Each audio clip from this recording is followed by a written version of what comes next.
The workout that I've been doing lately are a little different than what I've been doing in the past. One of the big reasons for that is I'm in the middle of a 5-day fast. Today is day number 3. I'm doing a fast which is called the fasting mimicking diet. It has been brought about and popularized. I hate when you go to say a word and then you recognize that you can't say that word. Made popular by Walter Longo. You can look him up. Researcher, professor from UCLA, and he's done studies on rats, he's done studies on humans, and the studies were really profound, the studies that he's done with the fasting mimicking diet that he made famous, basically. He's been working on this type of research for over a decade and has found fasting to do many, many things. The reason why I chose to do fasting was to help reset my body, to help hit the old Control-Alt-Delete button on the computer and shut everything down. The reason for it is I've been waking up, I've been beating the sun for many, many years. Even when I lived in New York, even when I was a kid, I would oftentimes lift in my basement before I had to go to school when I was in like high school and stuff like that. And even in the summertime, I remember waking up early, actually being excited that it's summertime because I'm like, now I get to do the Bulgarian system where you work out 3 times a day because I don't have school. So I'd work out at like 5:30 a.m. I'd work out at like, I'd work out for lunch and then I'd work out for dinner basically. And I've always been obsessed with training and always been obsessed with pushing the envelope. But it cost me some things, along with my PED usage, which I'm always open about. I do get prescribed stuff by a doctor, and I do follow the doctor's rules most of the time. Occasionally I get a little out of whack with it. But anyway, I needed to reset my body because of years of waking up super early and years of getting after it. I would never discourage anyone from doing that. Like, if you want to get after it, go ahead and get after it. And you can always work on things as you're going along, or you can work on them like I'm choosing to a little bit later on in life. I needed to change. I needed to do something different. I have exhausted a lot of different things for my sleep. And this is the reason why I decided to do the fast. I ran into a guy named Dr. Gold. Dr. Gold is a dentist. Dentists nowadays are really focusing in on how people breathe. Because he's obsessed with how people breathe, he started to look back into our history and started to figure out what is the beginning stages of sleep apnea, like where does sleep apnea start? And at the moment, it doesn't appear like anyone really knows where sleep apnea starts. The speculation is this, and this is the reason for the fasting. The speculation is when you start to develop sleep apnea, when you start to have disrupted sleep, you start to wake up early, be a person that gets after it. After a long period of time of having your sleep interrupted, I was waking up about 8 times a night, you are causing brain damage.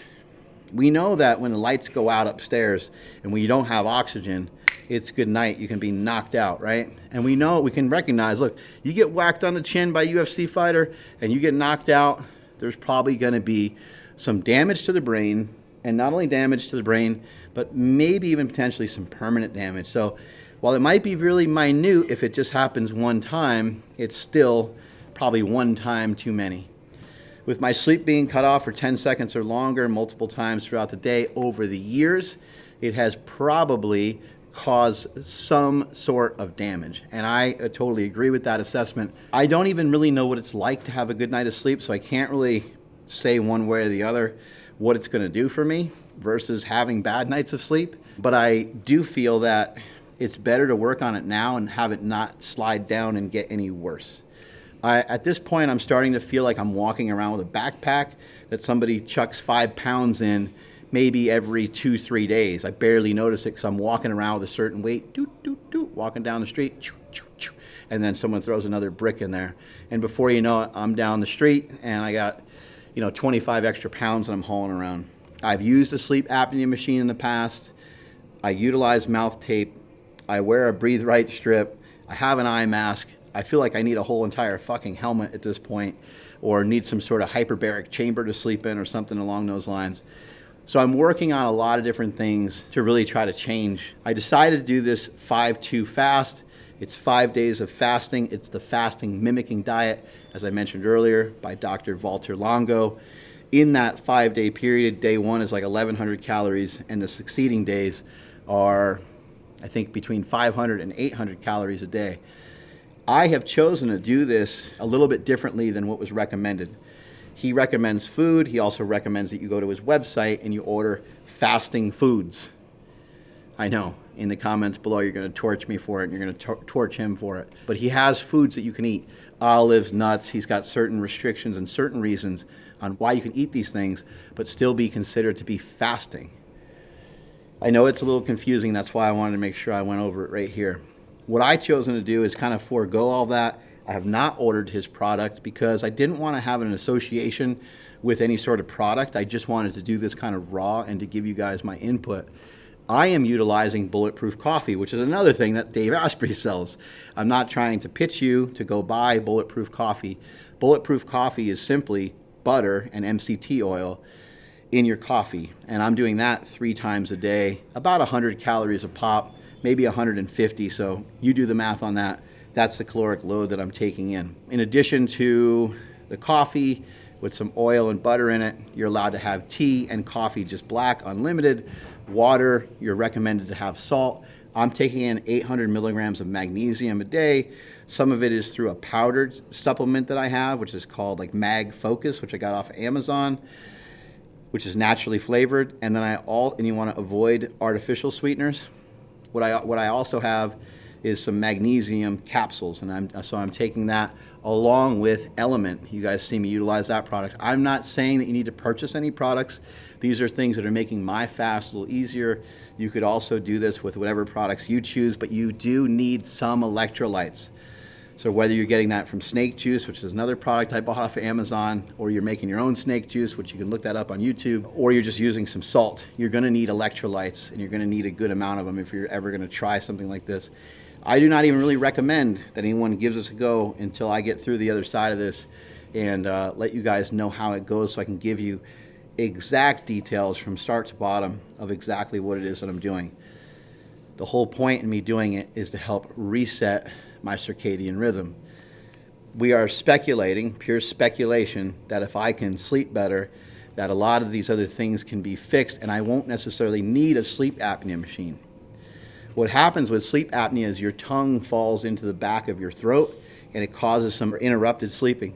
So what Dr. Gold has done, I went down to Los Angeles last week, going down again this week. I got fitted for a mouthpiece. This time when I go to LA, he'll actually have the mouthpiece.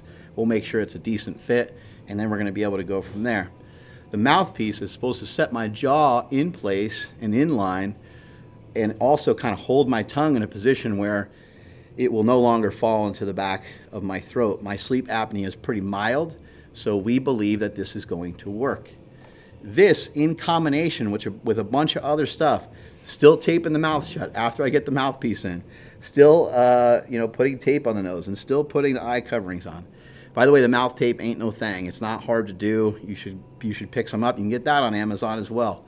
Just look up mouth tape. You'll find a handful of options. If you got a little hair, have a little beard, I recommend actually getting mouth tape as opposed to like a mouth tape product. There's actually just mouth tape, and you cut it and you stick it on there. The mouth tape is no problem. If you needed to scream or needed to breathe, if you pop your mouth open and boom, it pops right off. You're not locked in there. So don't be fearful that you're not going to be able to breathe in the middle of the night. The reason for the nose strips is some people have kind of smaller nasal passages, and the Breathe Right strips take your nose and go like that. And they open up those nostrils and they just give you an opportunity to breathe a little bit better. I know some people who have only used the nose strips and they got tremendous results from just using the Breathe Right strips. So that might be something to investigate. As I was saying, I got the eye mask on to block out any sunlight. It's supposed to be pitch black. On top of all that, I'm wearing blue blocker glasses at night, those red ones, those weird Dave Asprey glasses that you may have seen him wear before. I wear those at night. Why am I wearing those at night? Past about 7, 8 p.m., when we start to have a lot of artificial light, I'm blocking all that out so that my body thinks that it's dark out. You're blocking all this artificial light out, which may be signaling your body that it's still a wakey-wake time. It's not. The time for bed is coming soon, and so you prep yourself by throwing these glasses on. You look a little ridiculous. Your kids will make fun of you. Your wife will make fun of you. But know this, you'll be producing some more melatonin in the final hour or two before you go to bed, and you'll be able to not only sleep better, but you'll be able to stay asleep a lot better. Another way to get your melatonin, which is completely free, is talk to Siri, Hey Siri, when's the sunrise in Dixon tomorrow? Sunrise tomorrow will be at 6:45 a.m. in Dixon. There we go. So you wake up at 6:30, make sure you get a glance at the sunrise. As the sun starts to come out and it's out, don't be staring at it any longer, but when it first comes through the clouds and when you first start to see it, you can stare at it. That's going to help your body to produce more melatonin as well and get you in sync with your circadian rhythm. I know that so much of this sounds like bullshit, but I've done a bunch of other things. I have not tried them. I have done them with no success. Nothing has helped my sleep. Not magnesium, not zinc, ZMA. I heard people say glycine. I heard people say collagen. I heard people say theanine. I heard people say GABA. I've heard people say this, and I've heard people say that.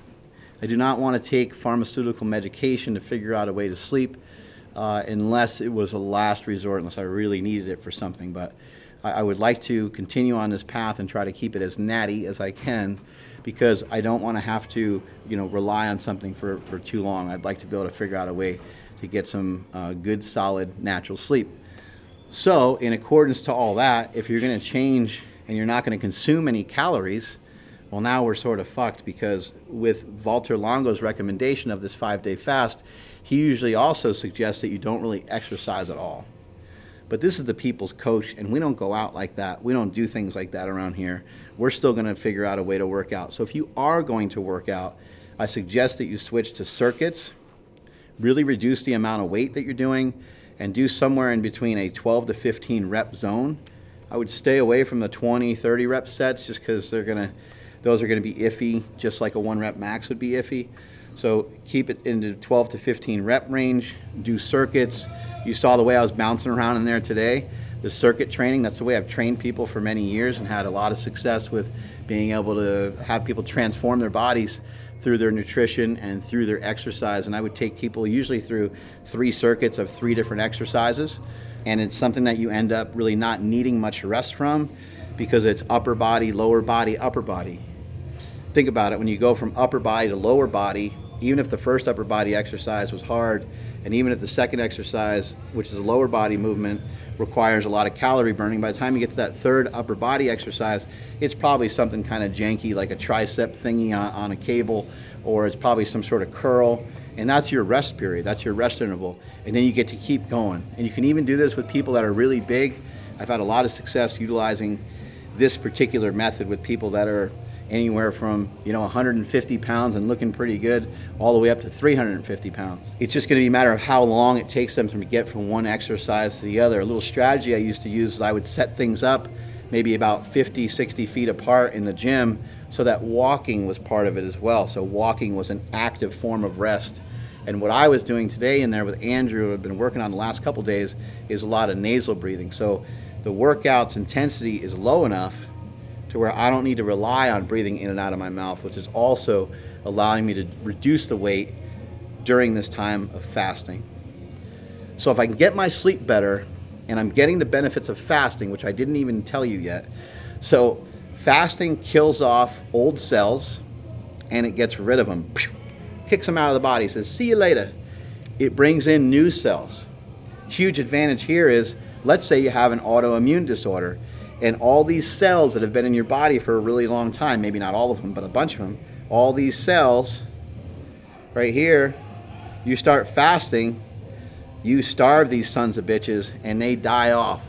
Whoosh, and they're thrown out of your body. I don't even know if this is the way it really works, but this sounds like a good story. This is called autophagy, and you're going to start to bring in new cells. As you bring in some of those new cells, they're not going to be autoimmune anymore. They're not going to have the same problems that you had previously. So for those of you that have an autoimmune disorder, or those of you that had any dysfunction, here's a chance for your body to rejuvenate. That's what we're hoping this does for my brain, because fasting has been shown to produce stem cells. When you start to produce stem cells and you start to produce ketones, these are all things that have properties to help heal the brain. We're seeing this over and over again with people with dementia, with Alzheimer's. These can be really effective. There's even people that supplement ketones that have Alzheimer's and dementia, and they have noticed some improvements in their memory and some improvements in their just lifestyle in general. So these are all things to be paying attention to. And I thought for a minute there, I thought fasting was going to kind of come and go. And I thought people would get tired of it for a minute. I don't think that anymore. I actually recognize fasting to be the future of nutrition, which sounds weird because it's like it's just not eating. But this 5-2 thing that Walter Longo has going on, I think will be continue to be worked on and reworked and so on. But I can picture a lot of people utilizing this strategy once a month, maybe every other month would probably be more preferred since it is pretty extreme. You might be able to utilize this every other month along with having like a Mediterranean diet or a vertical style diet and live a very healthy lifestyle, all while still getting to get after some of your favorite junk foods here and there. You'll never be able to just to completely go for them, but maybe here and there you can bring them in and out of your diet. If you're spending some of this time doing these fasts, which are, in my opinion, really improving your health. Walter Longo has gone as far to test his 7-day program up against 6 months of fasting. And you can look some of this up on the internet. You can check some of this stuff out. And when he compared the two, 6 months of fasting versus 1 week of his diet was shown to have better success than the ketogenic diet. The thing that I didn't pick up and the thing I don't remember is success in what? So you might have to look that one up yourself. I will investigate a little bit further and let you guys know exactly what some of those markers were. Because I'm going to be producing some new cells and some stem cells, we're hoping that it repairs the brain, resets everything, allows me to get a chance to get a good night's sleep without having to use a CPAP, since I've utilized a CPAP in the past and had no results and no success from it. I will let you guys know how it went. I weighed 226 pounds today. As recently as 4 or 5 days ago, I looked at the scale and remember seeing it say 242 pounds. That was a nighttime weigh-in, and the morning weigh-in was more like 238. So I went from 238 to 226, and I'm imagining that I'm going to ultimately be down about 20 pounds by the time this thing is over. If you plan on messing around with fasting, make sure you drink some water. I have some Mind Bullet in here too, that's why this is green. But make sure you drink a lot of water. Make sure you get your electrolytes in. I'm utilizing Element. It's helping me a ton. That's the story. I know it was long-winded, but I wanted to give you guys the whole shebang on exactly what it is I'm doing. Strength is never weakness. Weakness is never strength. Catch you guys later.